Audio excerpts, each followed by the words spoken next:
আসসালামু আলাইকুম। মামুরজোরের পক্ষ থেকে আমি সাইফ আপনাদের সবাইকে স্বাগত জানাচ্ছি আমাদের এবারের ওয়ার্ডপ্রেস থিম কাস্টমাইজেশন সেশনে।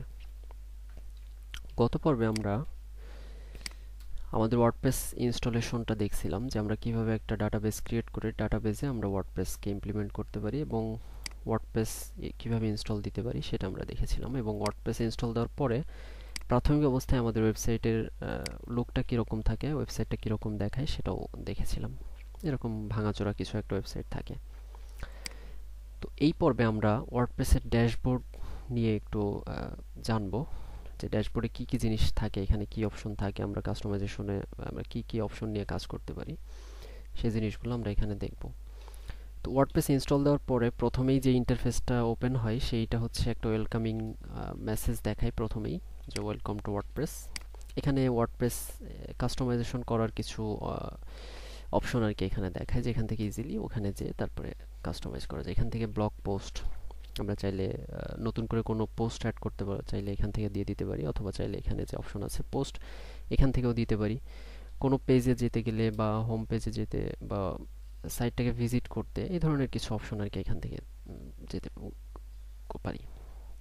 এরপরে নিচে যে অপশনটা আছে সেখানে আমরা দেখব যে আমাদের ওয়েবসাইটে কয়টা পোস্ট আছে, কয়টা কমেন্ট আছে এবং কয়টা পেজ আছে, বর্তমানে কোন থিমটা আর কি আমাদের ওয়েবসাইটে অ্যাক্টিভ করা আছে এবং ওয়ার্ডপ্রেস কত ভার্সন আমাদের ওয়েবসাইটে ইনস্টল করা আছে সেটা এখান থেকে দেখতে পারবো। এছাড়া কুইক ড্রাফট, এইটাতে আমাদের ওয়েবসাইটে কোনো কন্টেন্ট যদি পরবর্তীতে অ্যাড করার প্রয়োজন পড়ে সেই কন্টেন্টটা আমরা চাইলে এখান থেকে ড্রাফটে সেভ করে রাখতে পারি। ড্রাফটে সেভ করে আমরা ড্রাফট থেকে সেই কন্টেন্টটা নিয়ে পরবর্তীতে পোস্ট অথবা বিভিন্ন সেকশন আর কি আমরা ইমপ্লিমেন্ট করতে পারি। এই পাশে ওয়ার্ডপ্রেসের কিছু ইভেন্ট এবং নিউজ রয়েছে, এগুলো আমাদের প্রয়োজন নেই, এগুলো ওয়ার্ডপ্রেসে জাস্ট ডিফল্ট কিছু ইয়ে থাকে, এগুলো আমরা জাস্ট অফ করে রাখি। এবং নিচে যে অ্যাক্টিভিটি অপশনটা আছে এখানে আমাদের ওয়েবসাইটে আমরা যে কি কি কাজ করেছি সেই অ্যাক্টিভিটিগুলো আমরা এখান থেকে দেখতে পারবো। সো এগুলো আমরা আপাতত অফ করে রাখি। তো ওয়ার্ডপ্রেস ড্যাশবোর্ড নিয়ে আমরা যে জিনিসগুলো নিয়ে আলোচনা করব সেটা হচ্ছে, প্রথমে আমরা যেই অ্যাডমিন বারটা দেখতে পাচ্ছি এটাকে বলে হচ্ছে অ্যাডমিন বার। এই অ্যাডমিন বারে কিছু অপশন থাকে, পোস্ট, মেটা, পেজ এবং ইউজার। এছাড়া আমরা যখন বিভিন্ন প্লাগইনস এখান থেকে আমরা ইনস্টল দিব বা বিভিন্ন টুলস ইনস্টল দিব, সেই টুলসের বিভিন্ন অপশন, বিভিন্ন সেটিংস আর কি এই অ্যাডমিন বারে যুক্ত হয়ে যায়। তো অ্যাডমিন বারের শুরুতে এখানে থাকে হচ্ছে আমাদের ওয়েবসাইটের টাইটেলটা, যে টাইটেলে আমরা ক্লিক করলে আমাদের সরাসরি আমাদের ওয়েবসাইটটা ভিউ হবে। তো এই টাইটেলের নিচে আমরা দেখতে পাচ্ছি ড্যাশবোর্ড নামে একটা অপশন আছে। এই ড্যাশবোর্ডে ক্লিক করলে আমাদের মেইন যেই ড্যাশবোর্ডটা সেটা ওপেন হবে এবং হোমে ক্লিক করলে এটাও নর্মালি ড্যাশবোর্ডের যে হোমটা সেটাতেই ওপেন হবে। এছাড়া এই অ্যাডমিন বারের একদম ডান পাশে এইখানে একটা অ্যাডমিন বক্স আছে, যেটার মধ্যে আমাদের কোন ইউজার বর্তমানে আমাদের এই ওয়ার্ডপ্রেস ড্যাশবোর্ডে লগ ইন অবস্থায় আছে সেই ইউজারের কিছু অপশন এখানে থাকে, অ্যাডমিনের নাম এবং তার প্রোফাইল এডিট করার যে অপশনটা, প্রোফাইলের কিছু ইনফরমেশন এবং লগ আউট অপশনটা থাকে। তো এরপরে ড্যাশবোর্ডের ঠিক নিচে এখানে আপডেট নামে একটা অপশন থাকে। এই আপডেটের ভিতরে আমাদের ওয়েবসাইটে যেই টুলসগুলো ইনস্টল থাকবে, যেই থিমগুলো থাকবে, আমরা চাইলে এখান থেকে প্লাগইনসগুলো আমরা আপডেট দিতে পারবো বা থিমগুলো আপডেট দিতে পারবো। আমরা চাইলে ওয়ার্ডপ্রেস যে সিস্টেমটা, ওয়ার্ডপ্রেস সিএমএসটা, এটাকেও আমরা এখান থেকে আপডেট দিতে পারবো। এছাড়া আমাদের ওয়েবসাইটটা রানিং থাকা অবস্থায় যদি মনে করি যে ওয়ার্ডপ্রেসের কোনো আপডেট আসছে কিনা সেটা চেক করব, চাইলে এই বাটনে ক্লিক করলে আমাদের ওয়ার্ডপ্রেসের যদি কোনো ভার্সন নিউ রিলিজ হয়ে থাকে সেটা এখান থেকে চলে আসবে এবং পরবর্তীতে আমরা সেটা ইনস্টল দিতে পারবো। এরপরে আমাদের বর্তমান ইনস্টলড ওয়ার্ডপ্রেসে যদি কোনো প্রবলেম থাকে তাহলে আমরা চাইলে নতুন করে আবার ওয়ার্ডপ্রেসটাকে ইনস্টল দিতে পারি। এখান থেকে সিম্পলি রিইনস্টল নাও এই বাটনে ক্লিক করলে আবার নতুন করে ওয়ার্ডপ্রেসটা ইনস্টল হয়ে যাবে। এছাড়া যে প্লাগইনসগুলো আমাদের ওয়েবসাইটে ইনস্টল করা থাকবে সেই প্লাগইনসেও যদি কোনো আপডেট আসে, সেই আপডেটেড প্লাগইনসগুলো আমরা এখানে একটার পর একটা নিচে নিচে দেখতে পারবো এবং চাইলে এখান থেকে আমরা সবগুলো একসাথে সিলেক্ট করে আপডেট দিতে পারবো। থিমের ক্ষেত্রেও সেম, যতগুলো থিমে আপডেট আসবে প্রত্যেকটা থিমের আপডেটগুলো এখানে একটার পর একটা চলে আসবে, যেটাকে আমরা সিলেক্ট করে তারপরে আমরা চাইলে আপডেট দিতে পারবো। এছাড়া এই থিম এবং প্লাগইনস এটা আমরা চাইলে এই যে এখানে প্লাগইনস অপশনে গিয়ে এখান থেকে আমরা আপডেট দিতে পারবো। এছাড়া অ্যাপিয়ারেন্সের ভিতরে যে থিম আছে এই থিমের ভিতরে যে এখান থেকে আমরা চাইলে থিমগুলো আপডেট দিতে পারবো। এরপরে যে অপশনটা আছে সেটা হচ্ছে পোস্ট। পোস্ট হচ্ছে আমাদের ওয়েবসাইটে যতগুলো পোস্ট আমরা করব, আমাদের ওয়েবসাইটে যে ব্লগ সেকশনটা থাকবে সেখানে যতগুলো পোস্ট থাকবে অথবা অন্য যে কোনো পোস্ট আমরা যদি করি, সেই পোস্টগুলো সবগুলোই আমরা কন্ট্রোল করব এই পোস্ট সেকশন থেকে। তো এই পোস্ট মেনুর ভিতরে কিছু সাব মেনু রয়েছে, এখানে all post, add new, category এবং ট্যাগ নামে কিছু অপশন রয়েছে। পোস্টের ভিতরে গেলে আমরা প্রথমে অল পোস্ট দেখতে পারবো। অল পোস্টের ভিতরে এখানে আমাদের যতগুলো পোস্ট আর কি আমাদের ওয়েবসাইটে আমরা পোস্ট করব, সবগুলো পোস্ট আর কি এখানে একটার পর একটা নিচে নিচে দেখতে পারবো। এছাড়া আমরা এখানে কিছু অপশন আছে, অল পোস্টে গেলে আমরা সবগুলো পোস্ট একসাথে দেখতে পারবো। পাবলিশডে গেলে আমাদের যতগুলো পোস্ট বর্তমানে আমাদের ওয়েবসাইটে পাবলিশড অবস্থায় আছে সেগুলো আমরা এখান থেকে দেখতে পারবো। এছাড়া আমাদের ওয়েবসাইটে যেই পোস্টগুলো রয়েছে সেগুলো যদি ডিলিট করার প্রয়োজন পড়ে, তখন এই যে মুভ টু ট্র্যাশ এই অপশনটা সিলেক্ট করে আমাদের যেই পোস্টগুলো ডিলিট করার প্রয়োজন সেই পোস্টগুলো এভাবে চেক করে অ্যাপ্লাই করলে তখন সেই পোস্টটা ট্র্যাশে চলে যাবে। এই যে এখানে ট্র্যাশে চলে আসছে, অর্থাৎ এখন আমাদের ওয়েবসাইটে আর কোনো পোস্ট নেই, নো পোস্ট ফাউন্ড। তখন ট্র্যাশে গেলে আমরা দেখতে পারবো যে যতগুলো পোস্ট আমরা ডিলিট করেছি সেই পোস্টগুলো ট্র্যাশের মধ্যে থাকবে। আমরা চাইলে ট্র্যাশে কোনো পোস্ট রাখলে সেই পোস্টটাকে আবার চাইলে পার্মানেন্টলি ডিলিট করে দিতে পারি অথবা এখান থেকে রিস্টোরও করতে পারি। রিস্টোর করে যদি অ্যাপ্লাই দিই তখন সেই পোস্টটা আমাদের ওয়েবসাইটে আবার চলে আসবে, ব্যাক আসবে।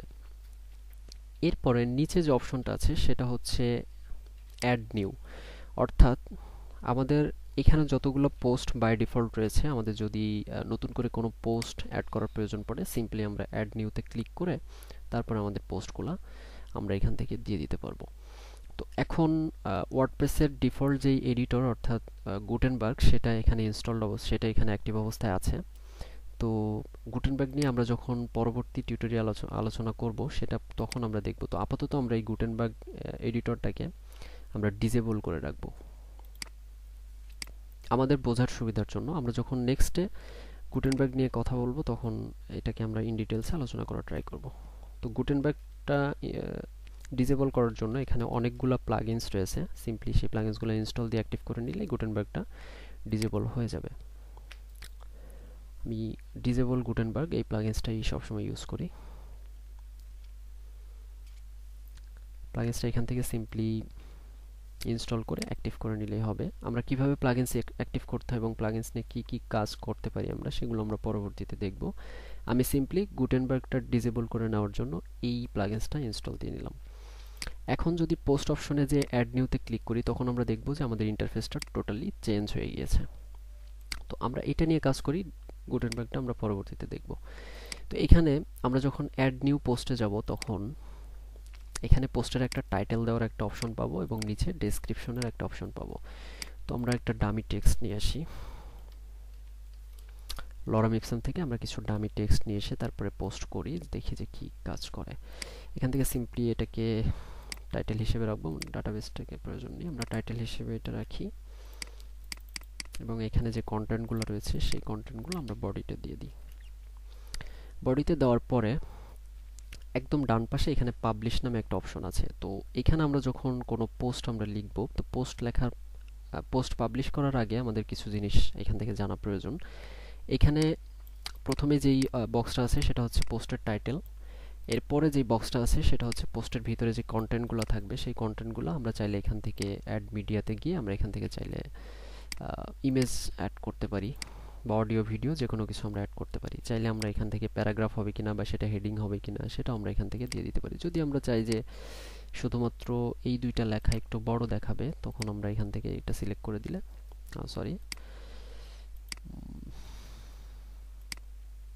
আচ্ছা, এই দুইটা লেখা বড় দেখাবে, সেক্ষেত্রে আমাদের ভিজুয়ালের ডান পাশে এখানে টেক্সট এডিটর নামে একটা অপশন আছে। এখানে আমরা HTML এর কোড এখানে লিখতে পারি। তো এখানে এসে সিম্পলি আমরা যদি এই যে স্ট্রং ট্যাগটা রয়েছে এখানে যদি আমরা H2 ট্যাগ ইউজ করি, H2, এখন যদি আমরা ভিজুয়ালের ভিতরে যাই তখন আমরা দেখব যে এই শুধুমাত্র এই দুইটা অক্ষর, এই দুইটা ওয়ার্ড বড় হয়ে গিয়েছে এবং পরবর্তী যেই কন্টেন্টগুলো ছিল সেগুলো ওরকমই আছে। তো আমরা আপাতত এগুলো কিছুই রাখবো না, সিম্পল একটা প্যারাগ্রাফ আকারে থাকলেই হবে আমাদের বোঝার সুবিধার জন্য।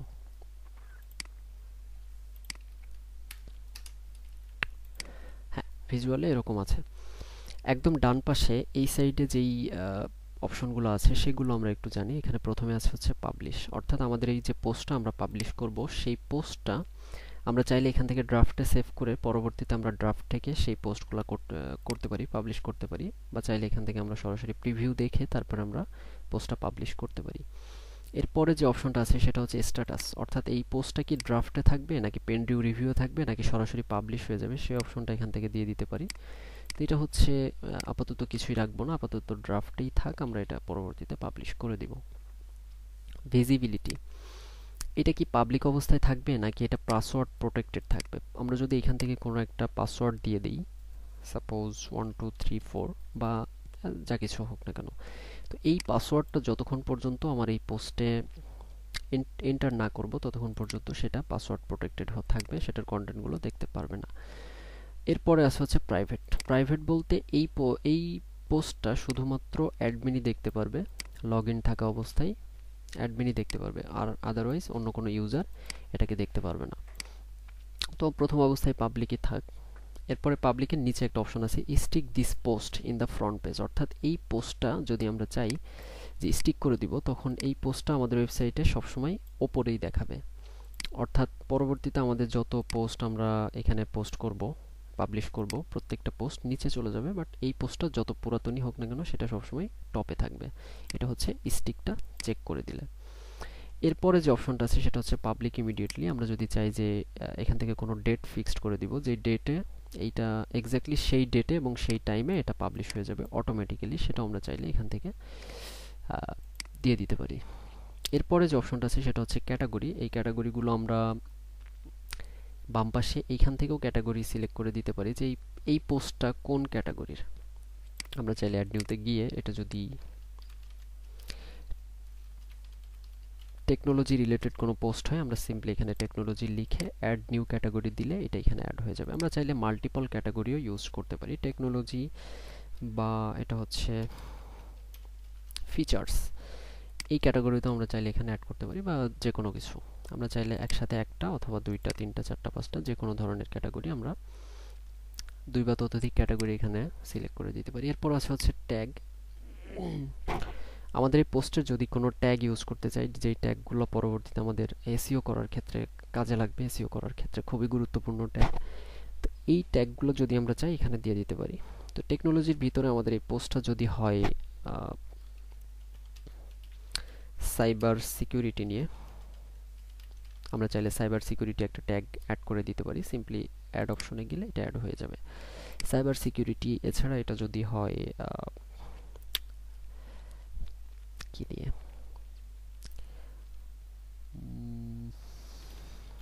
ভাইরাস বা কম্পিউটার ভাইরাস বা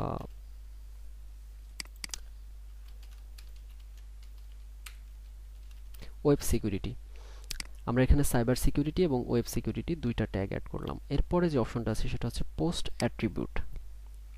আমরা চাইলে এখান থেকে কোনো একটা টেমপ্লেটটাকে সিলেক্ট করে দিতে পারি যে এই টেমপ্লেটেই শুধুমাত্র এই পোস্টটা দেখাবে, অর্থাৎ এটা যদি আমরা কোনো কাস্টম টেমপ্লেট ডিজাইন করে তারপরে সেখানে আমরা এটাকে কোনো কোয়েরি চালিয়ে শুধুমাত্র এক্স্যাক্টলি এই পোস্টটাই সেখানে শো করাতে চাই, বা এরকম সিমিলার কিছু পোস্ট আর কি সেখানে শো করাতে চাই, সেটা এখান থেকে আমরা টেমপ্লেট অ্যাসাইন করে দিতে পারি। এরপরে যে অপশনটা আছে সেটা হচ্ছে ফিচার্ড ইমেজ, অর্থাৎ এই পোস্টটা যখন আমরা পাবলিশ করব তখন এটার একটা ফিচার্ড ইমেজ হিসেবে একটা ইমেজ আমরা সেট করে দিতে পারি, এবং এই পোস্টের ভিতরে যেই ইমেজগুলো আমরা রাখতে পারি সেই ইমেজগুলো তো কোনো ফিচার্ড ইমেজ না, সেগুলো জাস্ট কন্টেন্টের ভিতরে থাকবে, কিন্তু এগুলো এই পোস্টটা যদি আমরা অন্য কোথাও শো করি শুধুমাত্র টাইটেল এবং অ্যাসার্ট হিসেবে, যেটা পরবর্তীতে সিঙ্গেল পোস্ট আমরা পরবর্তীতে দেখতে পারবো, সেখানে একটা ফিচার্ড ইমেজ আমরা দিয়ে দিতে পারি, অর্থাৎ একটা রুট ইমেজ হিসেবে। তো এখান থেকে সিম্পলি আপলোড অপশনে গেলে আমরা কিছু ডেমো ইমেজ এখান থেকে নিয়ে আসি।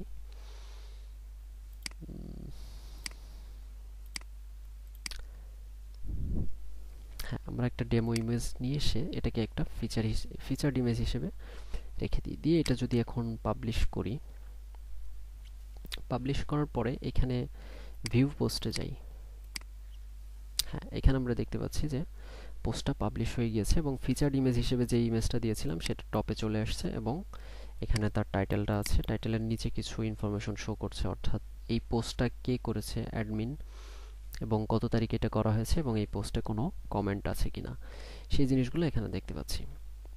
এবং আমাদের ওয়েবসাইটে যেই ট্যাগগুলো আমরা দিয়েছিলাম, আমাদের এই পোস্টে যে ট্যাগগুলো আমরা দিয়েছিলাম সাইবার সিকিউরিটি এবং ওয়েব সিকিউরিটি, সেই ট্যাগগুলো এখানে শো করতেছে। তো এই হচ্ছে পোস্ট নিয়ে কিছু কথা। এখানে যেই অ্যাড নিউতে গেলাম, অ্যাড নিউতে এখান থেকে নতুন নতুন পোস্ট আমরা চাইলে পাবলিশ করতে পারি। ক্যাটাগরিতে গেলে আমরা এখান থেকে ক্যাটাগরি আমরা সিলেক্ট করে দিতে পারি, চাইলে এখান থেকে নতুন করে ক্যাটাগরি আমরা অ্যাড করতে পারি।